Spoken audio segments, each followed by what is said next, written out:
ಸ್ಟೋರಿಗೆ ಸ್ವಾಗತ. ನಾನು ನವಿತಾ ಜೈ. 5 ಕೋಟಿಗೆ ಹಳ್ಳ ಹಿಡಿಯಿತ ಸಿಡಿ ಹಾದಿ. ಕಲ್ಲಳ್ಳಿ 3 ಸಿಡಿ, ಅದ್ಯಾವುದು 19 ಸಿಡಿ. ಸಿಡಿ ಸಿಡಿಗುಂಡು ಮತ್ತೊಮ್ಮೆ ಸಿಡಿಯುತ್ತ. ಇದು ಸಿಡಿ ಗುಂಡಿನ ಇನ್ಸೈಡ್ ಸ್ಟೋರಿ.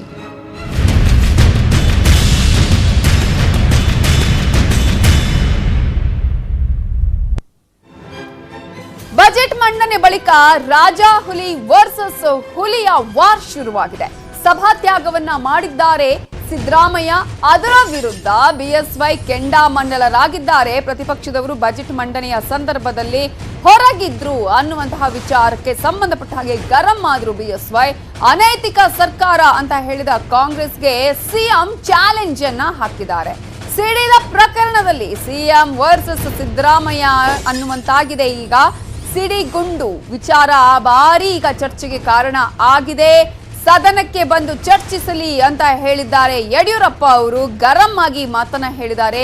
ಮಾತಲ್ಲೇ ಸರ್ಕಾರಕ್ಕೆ ತಿರುಗೇಟು ಕೊಟ್ಟಿದ್ದು ಟಗರು ಗುಟೂರನ್ನ ಕೂಡ ಹಾಕಿದೆ. ಮಾತಲ್ಲೇ ಸರ್ಕಾರಕ್ಕೆ ತಿರುಗೇಟನ್ನ ಕೊಡುವುದರ ಮೂಲಕ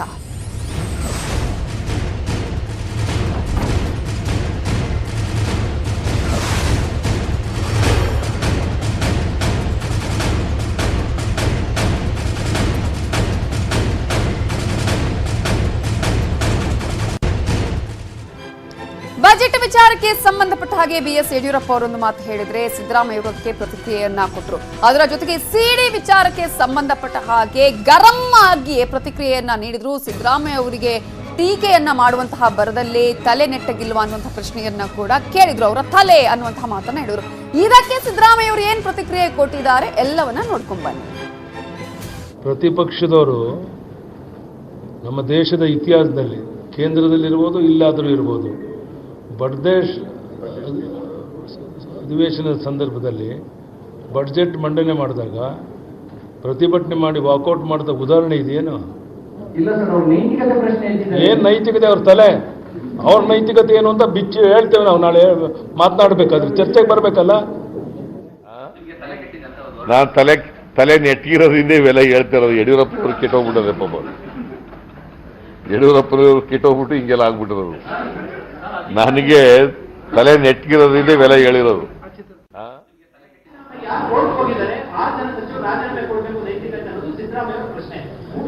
ನೋಡ್ರಿ, ಸಿದ್ದರಾಮಯ್ಯನವ್ರಿಗೆ ಮಾನಸಿಕವಾಗಿ ಇತ್ತೀಚೆಗೆ ಬಹಳಷ್ಟು ಅವ್ರಿಗೆ ಏನು ಮಾತಾಡ್ತಾ ಇದ್ದೀನಿ ಅಂತ ಅವ್ರಿಗೆ ಗೊತ್ತಿದೆಯಲ್ಲೋ ಗೊತ್ತಿಲ್ಲ. ಏನೇನೋ ಮಾತಾಡ್ತಾ ಇದ್ದಾರೆ. ಅವೆಲ್ಲ ನಾಳೆಯಿಂದ ಚರ್ಚೆ ಸಂದರ್ಭದಲ್ಲಿ ಯಾರು ಯಾವಾಗ ರಾಜೀನಾಮೆ ಕೊಡಬೇಕು ಅದೆಲ್ಲದ್ರ ಬಗ್ಗೆ ಚರ್ಚೆ ಮಾಡೋಣ. ಸಿದ್ದರಾಮಯ್ಯನವ್ರ ಕಾಲದಲ್ಲಿ ಏನೇನಾಯಿತು ಎಲ್ಲವನ್ನು ಬಿಚ್ಚಿಡ್ತೇವೆ. ಅದೆಲ್ಲಕ್ಕೂ ಅವ್ರು ಉತ್ತರ ಕೊಡಲಿ. ನಾಳೆ ಅಧಿವೇಶನ ಸಂದರ್ಭ ಚರ್ಚೆ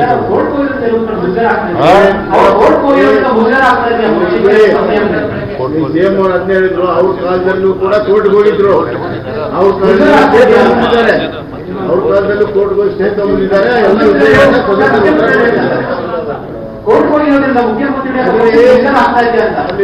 ಅಲ್ರಿ, ಮುಜುಗರ ಪ್ರಶ್ನೆನೇ ಇಲ್ಲ. ಷಡ್ಯಂತ್ರ ವಿರುದ್ಧ ನಮ್ಮ ಮಂತ್ರಿಗಳು ಕೋರ್ಟ್ಗೆ ಹೋಗಿದ್ದಾರೆ. ಅವ್ರ ಕಾಲದಲ್ಲೂ ಸಿದ್ದರಾಮಯ್ಯ ಕಾಲದಲ್ಲೂ ಕೂಡ ಶಾಸಕರು ಕೋರ್ಟ್ಗೆ ಹೋಗಿದ್ದಾರೆ. ಅದರಿಂದ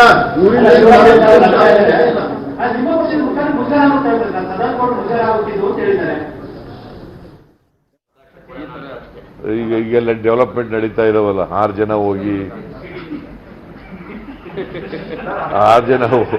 ಇಂಜೆಕ್ಷನ್ ತಗೊಂಡಿದ್ರು. ಯಡಿಯೂರಪ್ಪ ಯಡಿಯೂರಪ್ಪ ಸುಪ್ರೀಂ ಕೋರ್ಟ್ಗೆ ಹೋಗಿ ಒಂದು ಕೇಸ್ನಲ್ಲಿ ಯಾವುದು ಅರೆಸ್ಟ್ ಮಾಡಬಾರ್ದು ಅಂತೇಳಿ ಸುಪ್ರೀಂ ಕೋರ್ಟ್ನವರು ಸ್ಟೇ ಕೊಟ್ಟವರಲ್ಲ. ಈ ತರ ಆಗಿತ್ತ ಯಾವ ಕಾಲದಲ್ಲೂ?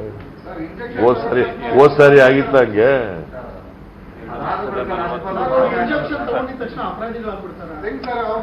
ನೋಡಯ್ಯ, ಇಂಜೆಕ್ಷನ್ ಏನಂತ ತಗೊಂಡಿರೋದು?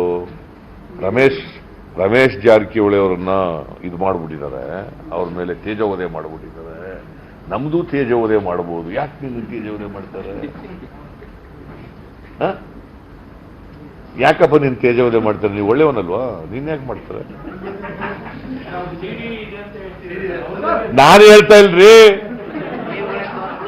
ನಾನೆಲ್ಲಿ ಹೇಳಿದೆ ಸಿಡಿ ಇದೆ ಅಂತ? No no no no no. ನಾನು only inference I am drawing. ನಾನು ಹೇಳೇ ಇಲ್ಲ. ನಾನು CD ದೇವರ ಹತ್ರ ಅಂತ ಹೇಳಿದ್ದೀನ. ನಂಗೆ ಗೊತ್ತಿಲ್ಲ. ಹಾಗಾದ್ರೆ ನೀನು ಧೈರ್ಯವಾಗಿರಪ್ಪ. ಯಾಕೆ ಅಲ್ಲಿ ಹೋದೆ? ಕೋರ್ಟ್ಗೆ ಯಾಕೆ ಹೋಗಿದ್ಯಾ? ಮನೇಲಿರೋ ಧೈರ್ಯವಾಗಿ. ಧೈರ್ಯವಾಗಿ ಏನು ಬೇಕಾದ್ರೂ ಮಾತಾಡಿಕೊಂಡು ವಾಕೌಟ್ ಮಾಡೋದ್ರೆ ಅದ್ರ ಅರ್ಥ ಏನು? ಫೇಸ್ ಮಾಡೋಕ್ಕೆ ಯೋಗ್ಯತೆ ಇಲ್ಲ. ಅವರು ಪರ್ಮನೆಂಟ್ ಆಗಿ ವಿರೋಧ ಪಕ್ಷದ ಗ್ಯಾರಂಟಿ. ಸಿದ್ದರಾಮಯ್ಯ ನೇತೃತ್ವದಲ್ಲಿ ನಾನು ಇವತ್ತು ನಿಮಗೆ ಬರೆದು ಕೊಡ್ತೇನೆ. ಮುಂದಿನ ಎಲೆಕ್ಷನ್ ಅಲ್ಲಿ 135 ಸೀಟ್ ಗೆದ್ದು ಸಿದ್ದರಾಮಯ್ಯ ವಿರೋಧ ಪಕ್ಷದಲ್ಲಿ ಕುಂತ್ಕೊಳ್ಳೋಕೆ ಮಾಡದೇ ಇದ್ರೆ ನಾನು ಯಡಿಯೂರಪ್ಪ ಅಂತ ಕರಿಬೇಡಿ. ಇದೊಂದೇ ಉತ್ತರ ಅವ್ರಿಗೆ. ನಾನು ಸದನದಲ್ಲೂ ಇದೇ ಉತ್ತರ ಕೊಡೋನಿದ್ದೇನೆ, ಇಲ್ಲೂ ಇದೇ ಉತ್ತರವನ್ನು ಸಿದ್ದರಾಮಯ್ಯನವರು ಕೊಡ್ತಾ ಇದ್ದೇನೆ. ಯಾವ ನೈತಿಕ ಹೊಣೆ ಚರ್ಚೆ ಮಾಡಬೇಕಾಗಿತ್ತು, ಏನ್ ಮಾಡಬೇಕು ಅಂತಿದ್ದಾರೆ. ಇವತ್ತು ಬಜೆಟ್ ಮಂಡನೆ ಆದ್ಮೇಲೆ ನಾಳೆಯಿಂದ ಚರ್ಚೆ ಮಾಡಬಹುದಾಗಿತ್ತು. ಇದನ್ನು ಒಪ್ತೀರಾ ನೀವು ಮಾಧ್ಯಮದ ಸ್ನೇಹಿತರು?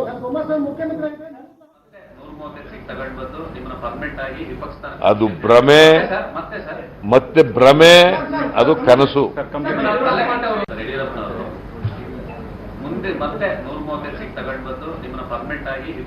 ಅದು ಭ್ರಮೆ, ಮತ್ತೆ ಭ್ರಮೆ, ಅದು ಕನಸು. ಸಿದ್ದರಾಮಯ್ಯನವ್ರಿಗೆ ಮಾನಸಿಕವಾಗಿ ಇತ್ತೀಚೆಗೆ ಬಹಳಷ್ಟು ಅವ್ರಿಗೆ ಏನು ಮಾತಾಡ್ತಾ ಇದ್ದೀನಿ ಅಂತ ಅವ್ರಿಗೆ ಗೊತ್ತಿದೆಯಲ್ಲೋ ಗೊತ್ತಿಲ್ಲ. ಏನೇನೋ ಮಾತಾಡ್ತಾ ಇದ್ದಾರೆ. ಅವೆಲ್ಲ ನಾಳೆಯಿಂದ ಚರ್ಚೆ ಸಂದರ್ಭದಲ್ಲಿ ಯಾವಾಗ ರಾಜೀನಾಮೆ ಕೊಡಬೇಕು ಅದೆಲ್ಲದ್ರ ಬಗ್ಗೆ ಚರ್ಚೆ ಮಾಡೋಣ. ಸಿದ್ದರಾಮಯ್ಯನವ್ರ ಕಾಲದಲ್ಲಿ ಏನೇನಾಯಿತು ಎಲ್ಲವನ್ನು ಬಿಚ್ಚಿಡ್ತೇವೆ. ಅದೆಲ್ಲಕ್ಕೂ ಅವ್ರು ಉತ್ತರ ಕೊಡಲಿ ನಾಳೆ ಅಧಿವೇಶನ ಚರ್ಚೆ ತಗೊಂಡಿರೋದು. ರಮೇಶ್ ಜಾರಕಿಹೊಳಿ ಅವರನ್ನ ಇದು ಮಾಡಿಬಿಟ್ಟಿದ್ದಾರೆ. ಅವ್ರ ಮೇಲೆ ತೇಜೋವಧೆ ಮಾಡಿಬಿಟ್ಟಿದ್ದಾರೆ. ನಮ್ದು ತೇಜೋವಧೆ ಮಾಡಬಹುದು. ಯಾಕೆ ನೀವು ತೇಜೋವಧೆ ಮಾಡ್ತಾರೆ?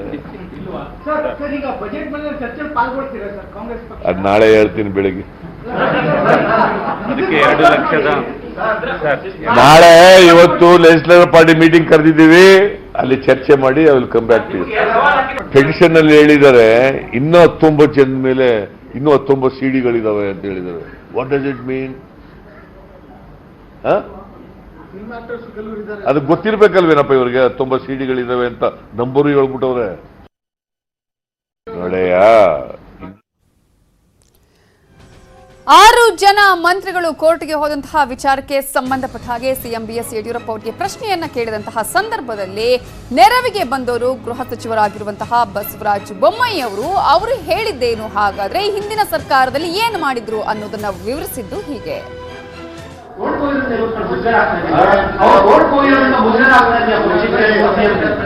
ಸಿಎಂ ಅವರು ಅಂತ ಹೇಳಿದ್ರು. ಅವ್ರ ಕಾಲದಲ್ಲೂ ಕೂಡ ಕೋರ್ಟ್ಗೆ ಹೋಗಿದ್ರು. ಅವ್ರ ಕಾಲದಲ್ಲೂ ಕೋರ್ಟ್ಗೆ ಹೋಗಿ ಸ್ಟೇ ತಗೊಂಡಿದ್ದಾರೆ.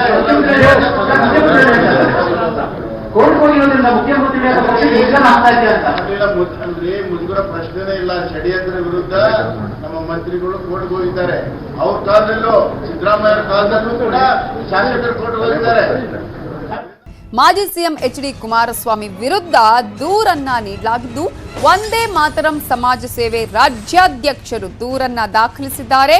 ಈ ಪ್ರಕರಣದಲ್ಲಿ 5 ಕೋಟಿ ಡೀಲ್ ನಡೆದಿದೆ ಅನ್ನುವಂತಹ ಹೇಳಿಕೆಯನ್ನ ಮಾಜಿ ಸಿಎಂ HD ಕುಮಾರಸ್ವಾಮಿ ಅವರು ಕೊಟ್ಟಿದ್ರು. ಈ ಹಿನ್ನೆಲೆಯಲ್ಲಿ ಹಿಟ್ ಅಂಡ್ ರನ್ ಮೂಲಕ ಪ್ರಕರಣದ ದಿಕ್ಕನ್ನ ತಪ್ಪಿಸುತ್ತಿದ್ದಾರೆ ಅಂತ ಹೇಳಿ ಕೇಂದ್ರ ವಿಭಾಗದ DCPಗೆ ಶಿವಕುಮಾರ್ ನಾಯ್ಕ್ ಅನ್ನೋರು ದೂರನ್ನ ಕೊಟ್ಟಿದ್ದಾರೆ.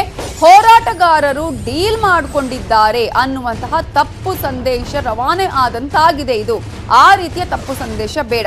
ಕುಮಾರಸ್ವಾಮಿ ಅವರ ವಿಚಾರಣೆ ನಡೆಸಿ ಸತ್ಯವನ್ನ ಜನರ ಮುಂದಿಡಬೇಕು ಅಂತ ಹೇಳಿ ದೂರಿನಲ್ಲಿ ಮನವಿಯನ್ನ ಮಾಡಿಕೊಂಡಿದ್ದಾರೆ. ಮಕ್ಕಳ ಪ್ರತಿಭೆಯ ಅನಾವರಣಕ್ಕೆ ಉತ್ತಮ ವೇದಿಕೆ. ದೇಶದ ಹಲವು ಕ್ಷೇತ್ರಗಳ ಮಕ್ಕಳ ಪ್ರತಿಭೆ ಅನಾವರಣದ ವೇದಿಕೆ. ಪ್ರತಿ ಶನಿವಾರ ಅದ್ಭುತ ಟ್ಯಾಲೆಂಟ್ ಶೋ ಇರುತ್ತೆ. ಬೈಜೂಸ್ ಯಂಗ್ ಜೀನಿಯಸ್ ನಲ್ಲಿ ಚಿಣ್ಣರ ಸಾಧನೆಯ ಒಂದು ಹೈಲೈಟ್ಸ್ ಇಲ್ಲಿದೆ. ನಾನು ಆನಂದ್ ನರಸಿಂಹನ್, ನಿಮ್ಮ ಹೋಸ್ಟ್, ನಿಮ್ಮ ಸಂಗಾತಿ ಮತ್ತೆ ಅನನ್ಯ ಪಯಣದಲ್ಲಿ ನಿಮ್ಮ ಸೂತ್ರಧಾರ. ಬನ್ನಿ ಭೇಟಿಯಾಗೋಣ ಬಂಗಾಳದ ಉತ್ತರ ಪಾಡದಿಂದ ಸೂಪರ್ ಟ್ಯಾಲೆಂಟೆಡ್ ಅನಿರ್ಬಾನ್ ರಾಯ್ ಅವರನ್ನು.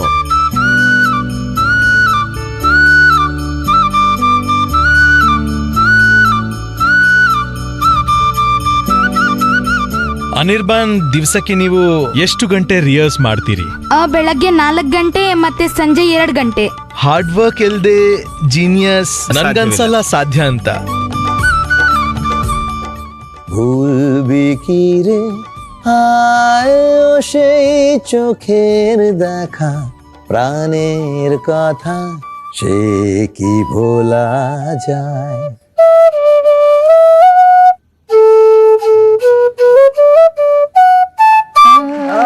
ಮಜಾ ಬಂತು. ನನ್ನ ಒಂದು ವರ್ಕ್ಶಾಪ್ ಇದೆ, ಅದನ್ನ ನಾನು DNT ಲ್ಯಾಬ್ ಅಂತ ಕರಿತೀನಿ, ಡಿಸೈನ್ ಅಂಡ್ ಟೆಕ್ನಾಲಜಿ. ನೀವ್ ಏನೇನ್ ಮಾಡ್ತೀರಾ? ನಾನು ಹಲವಾರು ವಸ್ತು ಮಾಡಿದ್ದೀನಿ. ನೋಡಿ, ನಮ್ಮಲ್ಲಿ ಈ UV ಕಿಲ್ಲರ್ ಇದೆ, ನಾನೊಂದು ಏರ್ ಪ್ಯೂರಿಫೈಯರ್ ಕೂಡ ಮಾಡಿದ್ದೀನಿ, ಮತ್ತೆ ಒಂದು ಸ್ಟಿಕ್ ಫಾರ್ ಬ್ಲೈಂಡ್ ಕೂಡ ಮಾಡಿದ್ದೀನಿ. ನಾವು ಬ್ಲೈಂಡ್ ಸ್ಕೂಲ್ಸ್ಗೆ ಪ್ರಾಮಿಸ್ ಮಾಡಿದ್ದೀವಿ, ಇದು ಪೂರ್ತಿ ತಯಾರಾದಾಗ ಮತ್ತೆ ಮ್ಯಾನುಫ್ಯಾಕ್ಚರ್ ಆದ್ಮೇಲೆ ಆಗ ನಾವು ಉಚಿತವಾಗಿ ಈ ಸ್ಟಿಕ್ಸ್ ಕೊಡ್ತೀವಿ. ಇದರಿಂದ ಅವರು ಖುಷಿ ಪಡಬಹುದು. Super super. ನನಗೆ ಹೆಮ್ಮೆ ಇದೆ ಶೌರ್ಯನ ಮೇಲೆ, ಯಾಕೆಂದ್ರೆ ಇಷ್ಟು ಚಿಕ್ಕ ವಯಸ್ಸಿನಲ್ಲಿ ಇವರು ಇತರರ ಬಗ್ಗೆ ಯೋಚಿಸಿ ಇನೋವೇಟ್ ಮಾಡ್ತಿದ್ದಾರೆ. ಬಹುಜನ್ ಹಿತಾಯ್ ಬಹುಜನ್ ಸುಖಾಯ್. ಸೊ ಇಟ್ಸ್ ಗ್ರೇಟ್ ಶೌರ್ಯ, ನಂಗೆ ನಿನ್ ಮೇಲೆ ಹೆಮ್ಮೆ ಇದೆ. Thank you sir.